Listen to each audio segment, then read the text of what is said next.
Thank you for joining us today for the Conference on America's Aging Workforce.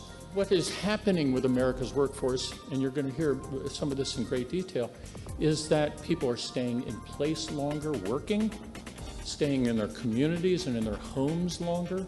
And some of the demographic changes that we're going to be hearing about have a great impact for businesses and communities. Today was a conference, a symposium, if you will, that we held in conjunction with the Fairfax County Chamber of Commerce and the Northern Virginia Community Foundation. And we called the event America's Aging Workforce because the issues that we're addressing today are how the aging workforce impacts businesses and whether or not businesses in America are starting to think about some of those impacts, not only on their goods and services that they produce and market, but on their workforce that does so. The audience was comprised of human resource managers from within and around Fairfax County who need to start thinking about some of these issues. Some of the research that we have seen indicates that when business leaders across the United States were asked about these kinds of trends and told that this is what's happening, that they intuitively understood it and agreed with it and saw it coming.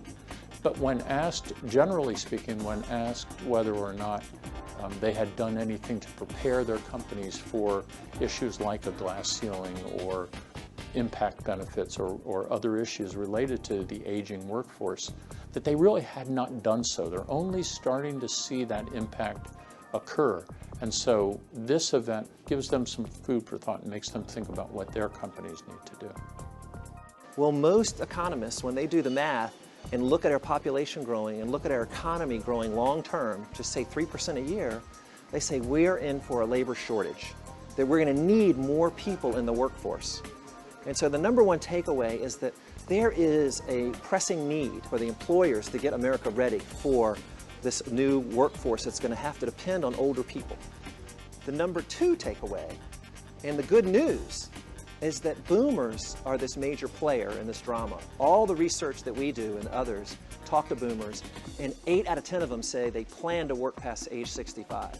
They want to have continued employment, but maybe in a different way. Maybe sort of an encore career, maybe part-time, maybe job sharing. But the fact is there's going to be a need, and based on that need, there's going to be an age cohort ready to serve. When you look at the physiological changes of aging, is to prepare for the baby boomers. And the baby boomers are going to have these changes occurring. They're not all bad, but the first thing is to build awareness, and then also I think changing the construct of looking for disease and management to optimizing health, and thus optimizing the health of our workforce, and then making our companies better as well. Aging, which I like to call the graying workforce, is the demographics that we're all dealing with, this region and nationally. And as chair of the Fairfax Chamber, I want to make sure that our businesses are prepared and ready for this significant change and how we're going to deal with changing the work environment or redesigning the work environment for what I like to call the silver tsunami. We're seeing the same trends, of course, in our county workforce. We have a workforce of about a little more than 10,000 individuals who are our county workforce. And we have a number of different programs to help ease retirement. Our DROP program, which allows someone to begin saving money so that they have a nest egg to begin their retirement. But we're also making it possible for our employees to continue to be engaged in the workforce part-time, to continue to be able to volunteer.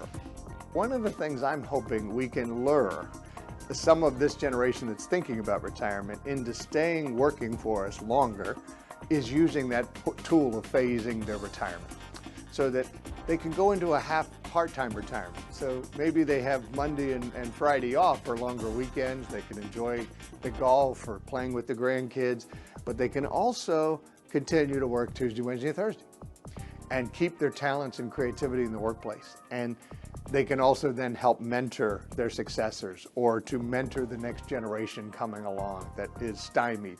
So I encourage them You know, don't be lured away by the thought of unlimited golf. It's not everything it promises. Instead, think of phasing your life and gliding into retirement rather than jumping into retirement.